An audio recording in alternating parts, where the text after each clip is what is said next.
So, man, I see everybody talking about 50 Cent BM Daphne Joy and her bombshell testimony in the Diddy trial yesterday. You dig what I'm saying, man? 50 Cent has also responded to what she had to say via text messages and voice recording evidence that she presented to the, to the Diddy case that's going on right now. And Ja Rule is enjoying himself about this particular part of the Diddy trial because it has an element of it that pertains to 50 Cent. Let's take a listen to a little bit of what went on and what had happened yesterday in the Diddy trial, man. Let's get to the content. Say, man, if you watching this video right now, man, and you like how we kick it over here at GuddaTV, man, why don't you do me a favor and hit that like button, hit that subscribe button, and turn on your notification bells, man. It won't cost you nothing. I promise you. Why don't you go ahead and do that for the boy and help the channel out? Appreciate you. She broke down on the stand describing several gut-wrenching hotel nights, including one Diddy sprung on her birthday. She said that she told him over and over the encounters had to stop, and testified that she entered what she called a love contract with Diddy, who later threatened to stop financially supporting her. Now, much of her testimony today detailed the unwanted hotel nights that she says she was pressured to take part in. One of the most shocking happened on her birthday in 2023. She flew to Miami with Diddy. She says she didn't expect to have a freak-off style hotel night, but she said Diddy unexpectedly alluded to one, telling the jury, "We were at a sushi place and I was just really happy to be around my lover, and we was just so loving, and he was so loving and sweet as always. Then he starts to tell me what entertainment is tonight." She went on to say, "I had this gulp moment, like something was stuck in my throat, because I didn't expect that." Now, what next is hard to hear. She said Diddy gave her a necklace after dinner, and then a man she hadn't met before showed up to their suite. She talked about feeling robotic during the encounter and said that Diddy got frustrated when she asked for a condom for the man. Now, Diddy eventually gave her one, but she said he became unhappy and disinterested. Eventually, that man left, but then another showed up. So they had, quote, hours and hours of sex, and when he left, Diddy told her a third man was coming. She testified, "I acted like it was nothing, but inside, I hated it." Jane said she told Diddy multiple times the hotel nights had to stop. The jury saw this text she sent him shortly after her birthday. "I'd like to get off the hamster wheel and do something different with you." She sent this one in September 2023. "I don't want to play this role in your life anymore. It's dark, sleazy, and makes me feel disgusted with myself." A text like that started well before that birthday incident. This one is from February of 2022. "I don't ever want to do another hotel entertainment night with you." Jane also testified Diddy held significant financial control over her, revealing that they entered a 2-year verbal love contract in 2023 where he agreed to pay her rent. Later that year, texts show that they got in a fight over having a hotel night, and Jane said that she didn't want to do it because she was on her period. Diddy accused her of using him for money, and days later he sent her an audio message threatening to cut off support. This is what the jury then heard. Hey, I really don't know what's going on with you, but I just want to just give you a heads up that I'm about to really disappear on you. You feel me? I'm not going to be playing these games with you at all, at all. So I don't know, you think you silent treating me, and you think I'm going to be, nah. You'll have a rude awakening. You'll just have silence. And ain't nobody threatening you, and I ain't trying to go back and forth with no woman. You know what I'm saying? I'm telling you, I ain't got no time for no games. Where my life is at right now, I don't have no time for no games, baby girl.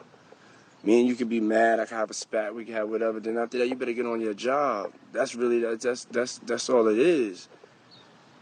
Cause you got me on my job. Nah, it ain't never gonna work like that over here. You know what I'm saying? I was trying not to leave this message, but you have left me no choice. So either you go in the direction of like moving on like that, or you like just like have me just keep moving. Ain't no threat. I'm just being clear. I can't do this every time you get upset. Now, 50 has responded to this on Instagram with a meme and a snapshot of him holding his son with both of them looking like, what the hell? What the hell? You dig what I'm saying? But this is not the first time that 50 has reacted to Daphne Joy, because he went on a whole thing a while back about her and Diddy when they were spotted together and different things of that nature. Y'all can remember 50 was, he was calling her a sex worker, and he was clowning her about being a sex worker. So, I mean, he was going in on her before now.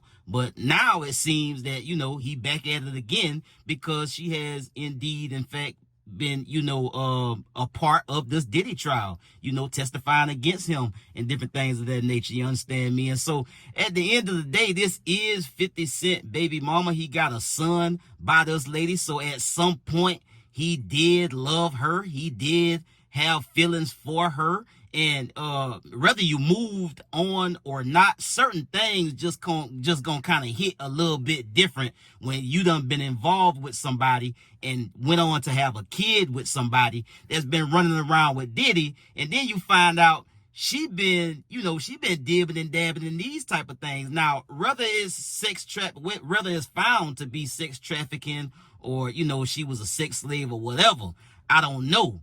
But for you to find out that this is the woman that you got a child by, it gotta hit a little different, bro. And 50 could try to act like, she trash now and she doing this and she doing that. But at the end of the day, 50 was with this woman and had a kid with this one. 50 bought this girl a Maybach truck a couple of years ago. You dig what I'm saying? And then now they got resurfaced photos of 50 on the beach running around, taking photos, acting like he paparazzi.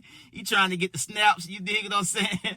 And so at the end of the day, bro, it's just looking crazy. He gonna make light of it. He gonna clown it. He gonna, he gonna make, he gonna make jokes about it.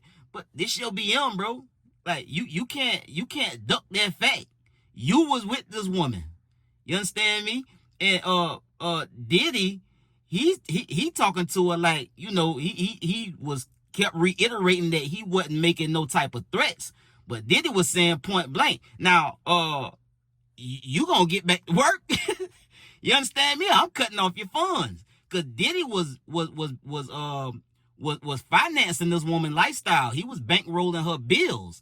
And when she started reaching out telling him that she didn't want to, be a sex slave. She didn't want him to be using her in this way. Because Diddy was having her, look, I'm going to bankroll your lifestyle. I'm going to finance you to, to live well. But when I call you up and I give you a location to come to this hotel, you already know you're about to get ran through. And I'm going to sit right here and I'm going to watch it and or film it. You understand me? And it might be one nigga. It might be 2, 3, it might be 10. I don't know. I'm paying you a whole bunch of money. You come and do what the hell I say. If I got 10 niggas lined up to bust up your back, then that's what it is. And so 50 dropped the meme with the female right there with with the hot dogs hitting her face. We know what that implies. And so at the end of the day, it's just kind of looking crazy. And Ja Rule, he's having a nice time with this particular part of the Diddy trial because this is 50 Cent baby mama. You understand me? And now we finding out she's a stone cold freak, man, and probably was a sex slave for Diddy, because this is what has been presented in court, people. You understand me? Diddy was paying this lady a lot of money, and in return, she had to do things like go to a hotel and have sex with multiple men. Whatever Diddy wanted. Like, that's what he wanted to do. That's what he wanted to have her to do. She didn't want to do it no more, and Diddy called her up. You heard the voice message saying, look, I ain't gonna be playing these games with you. I'm paying you, and so you need to get back to work. You understand me? This what it is. You got my money, and I'm gonna need you to work. And these people is saying, like, look, this is an element of sex trafficking, and somebody that could be in a position of being a sex slave. She was a quote unquote worker. You understand me? Diddy said she need to go back to work. I don't want to hear about you not wanting to sleep with 2, 3, 5 niggas. I don't need you to be saying nothing. This is for my pleasure. This is for my enjoyment. You dig what I'm saying? You like riding how you riding. You like living how you living. You like spending this money. So don't be complaining about what I would have you to do for this money. And as we know, man, when people giving you money and doing favors and buying you things, they come with strings, man. You just don't know what those strings are. You don't know what these folks gonna be having you doing when you sucking up their money. Because they gonna want a return on that investment. It might not be monetary, but you could be in a situation like this where these folks want these freaky ass favors, bro. And so this is what she got herself caught up in. And you know, at the end of the day, it is what it is, man. Don't be following this trial if you got a sane, normal mind and you got other things going on. It's not healthy to be following this Diddy. I feel bad for the people that got to sit up in that courtroom and hear the type of things that these people. That's why I just refrain from it for the most part, because I don't want to. I don't want this to enter my spirit. The things that these people been saying that been going on, bro. You understand me? Because it's one thing to be sexual and have a sexual partner, and y'all do what y'all do. That's one thing. But to be involved in this type of demonic, dark, like sick way, and some of the things that's done been coming out in this Diddy trial, bro, like protect your spirit, man. Protect your energy, man, because this right here, bro, this whole situation is trash, and it's self-inflicted because Diddy ain't had this to do. He could have handled this a hell of a lot better than he did, bro. Like some of these folk get money, bro, and I don't know what take over them. I don't know what kind of spirit take these folks over, man, to get themselves involved in these type of situations when it's not even there to do. But, you know, they do it anyway. And at some point, it come back to haunt you, man. You understand me? And that's what's going on with Diddy, man. He did a whole bunch of shit that just wasn't called for, man. And so now you got all of this. We got all of this to contend with now. I'll get at y'all on the next one, man. Y'all be smooth. I'm out.